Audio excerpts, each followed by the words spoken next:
북한이 우리나라 무인기가 평양 상공에서 대북 전단을 살포했다는 주장을 계속 펴고 있습니다. 북한 주민의 적개심 고취에도 열을 올리고 있는데요.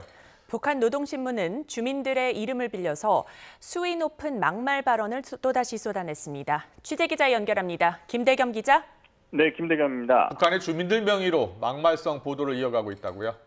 네, 북한 노동당 기관지 노동신문은 오늘자 신문 1면에 온 나라가 통째로 분노의 화라산으로 화했다는 제목의 기사를 보도했습니다.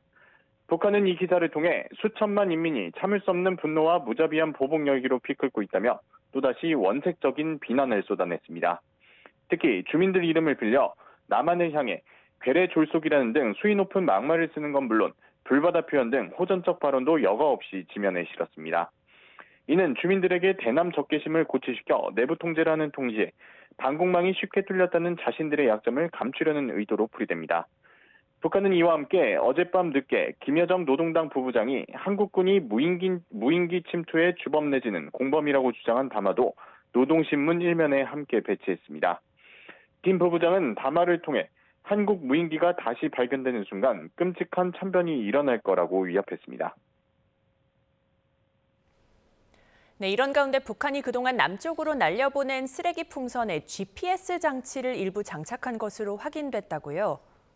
네, 합동참모본부 관계자는 YTN에 군이 그동안 거둬들인 북한 쓰레기 풍선 가운데 일부에서 위치정보 시스템, 그러니까 GPS 장치가 탑재된 것으로 확인했다고 밝혔습니다.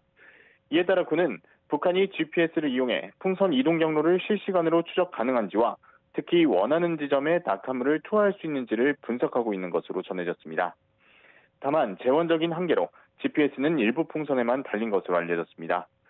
군은 북한이 일부 풍선에 한해 GPS 장치를 달아 이동 경로를 들여다보면서 경험과 자료를 축적해 나가는 것으로 보고 있습니다. 지금까지 풍선 낙하물이 터지는 방식은 북측이 타이머에 미리 입력해 놓은 시간이 지나면 발열 장치가 작동해서 쓰레기 같은 낙하물 봉지를 태우는 방식이었습니다.